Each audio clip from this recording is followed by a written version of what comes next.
Hello guys, pag-usapan lang natin ang breaking news. May pasabog nga naman kasi at exclusive na pinag-uusapan.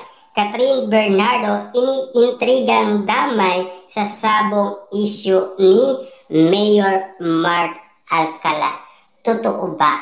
Kasi alam naman natin, no, spotted kasi si Mayor Mark Alcala may awak na manok na ngayon ay iniintriga umano si Mayor Mark Alcala. Siyempre, nadadamay nga naman kasi ang pangalan ni Catherine Bernardo dahil nalilink siya umano kay Mayor Mark Alcala. At lalong-lalo na, ayon kasi sa balita ni Ogie Diaz, meron silang relationship ni Mayor Mark Alcala. Siyempre, kaya nga naman kasi nagsasalita umano ang mga Delulu fans ni Catherine Bernardo na sana ay wag piliin ni Catherine Bernardo si Mayor Mark Alcala.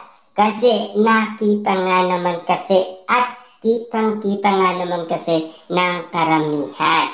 Kaya nga naman kasi naiilang umano ang maraming tao. Lalong-lalo na kasi nagtataka ang maraming tao, si Catherine Bernardo ay sikat na sikat, pero naaalata nila na hindi pinapasukan ni Catherine Bernardo ang online na casino.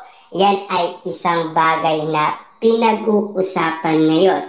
Buti na lamang daw si Daniel Padilla kahit na ngayon pa lamang sumusubok sa kanyang pagiging successful sa kanyang showbiz career, at least hindi niya pinapasukan ang online casino. Ibig sabihin, parehas talaga sila ng pananaw ni Catherine Bernardo. Kaya nga naman kasi ang mga netizens at mga sawsawerang kapitbahay, ang pinaglalaban nila ay si Daniel Padilla at Catherine Bernardo. Lalong-lalo na kasi si Daniel Padilla ay puring-puri umano ang karamihan. Lalong-lalo na ang mga solid fans ni Daniel Padilla na tinutularan ang ginagawa niyang advocacy na pagtulong sa kapwa-tao niya. Kitang-kita naman natin kasi na marami umanong sang-ayon sa ginagawa ni Daniel Padilla. Siyempre, yung nakikita kasi ng mga mata ng iba't ibang tao. Kaso nga lang kasi kaya nadadamay si Catherine Bernardo kay Mayor Mark Alcala dahil spotted nga naman siyang baka daw nagsasabo. Yan ang inala ng karamihan.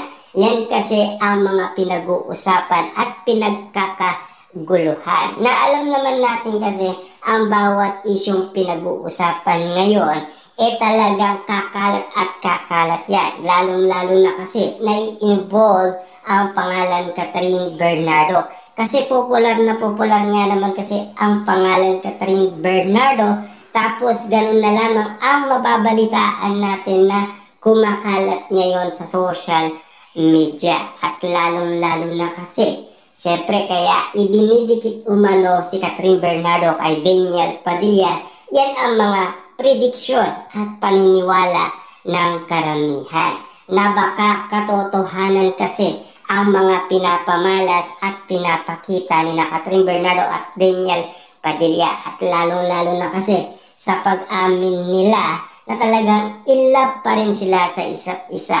At lalong-lalo na kung papaano nila nakikita si Catherine Bernardo na kinikilig umano kay Daniel Padilla kahit na iwalay na sila. Kahit na magdadalawang taon na ang kanilang iwalayan. At least hanggang ngayon nagmamahalan pa rin sila. At least pinapakita yan sa maraming tao.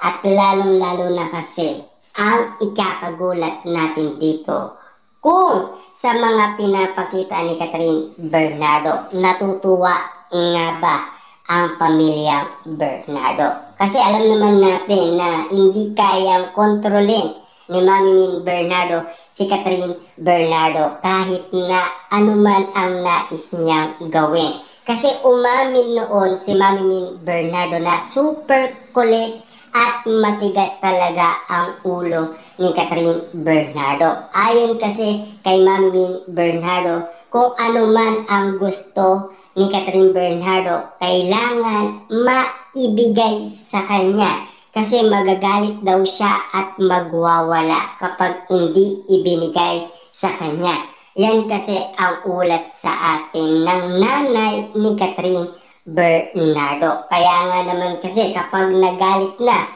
si Catherine Bernardo, walang magagawa umano si Mami Min Bernardo. Kitang-kita nyo naman siguro, lahat ng yan ay kumalat na at pinag-usapan na at pinagkaguluhan na at pinagpiestaan na ng karamihan. Lalo-lalo na kasi patindi ng patindi ang mga pasabog ngayon na kumakalat ngayon sa social media. Lalo-lalo na kung nadadamay din ang pangalan ni Catherine Bernardo. At lalong-lalo na kasi sa hula ni Mamu, mukhang yun talaga ang tugmang-tugma sa intriga at issue kay Catherine at Mayor Mark Alcala.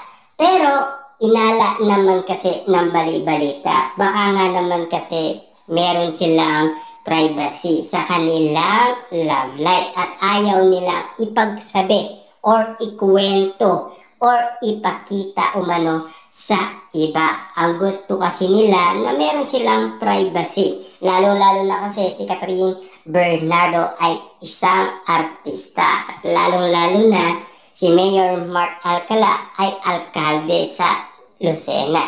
Yan kasi ang iniisip ng karamihan.